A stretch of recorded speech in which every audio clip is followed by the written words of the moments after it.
Hello बच्चों, let's see this question and here this question से describe the condition of the worker under the tsar in the Russia. Question आपसे बोल रहा है कि जब पूरे रशिया में जार निकोलस सेकंड का रेन चल रहा था, उनका कार्यकाल चल रहा था, उस टाइम पे रशिया के वर्कर्स की क्या कंडीशन थी वो एक्सप्लेन कीजिए। क्वेश्चन बहुत इंपॉर्टेंट है।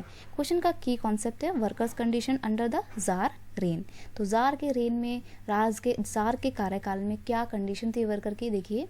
Worker had lower wages in the Europe. पूरे यूरोप में मजदूरों के जितने भी वेजेस थे ना, सबसे कम वेजेस रशिया में पाए जाते थे। तो इससे अंदाज़ा लगाया जा सकता है कि वर्कर्स को कितना एक्सप्लॉइट किया जा रहा था। They had to work for the very long hours. उनको बहुत लंबे लंबे समय तक काम करना पड़ता था।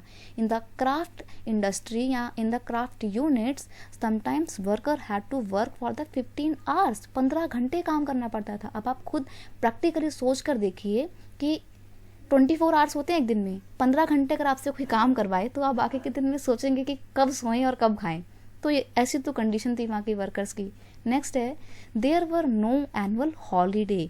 कोई भी साल की छुट्टी नहीं होती थी। जैसे हम इंडिया में रहते हैं, हमारे पास तो दिवाली है, होली है, रक्षाबंधन है, कितनी छुट्टियां मिलती हैं हमारे को साल भर में। नेशनल हॉलीडे अलग होते हैं और उन हॉलीडे की पैसा कोई भी नहीं काटता है कंपनी वाला।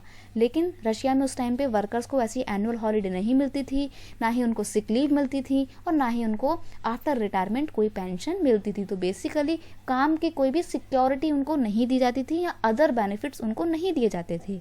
नेक्स्ट है there working condition were very inhuman. उनके काम करने की जो दशा थी, कंडीशन थी, वो बहुत ही अमानवीय थी। And the work safety had low priority. यानी कि काम करते तो थे जहाँ पे कोई सेफ्टी रूल को फॉलो नहीं किया जाता था। इनफैक्ट तो सेफ्टी रूल्स जो होते हैं ना, उनको प्रायोरिटी ही नहीं दी जाती थी। तो आप सोच सकते हैं कि कैसी कंडीशन थी। बिल्कुल मतलब ऐसी हालत थी कि अगर आज कोई काम करते करते वर्कर मर गया ना, तो कोई दुख नहीं होगा किसी कंपनी वालों को। ऐसी हालत थी वहाँ के वर्कर्स की काम करने वाली। I hope you understand it well. Best of luck.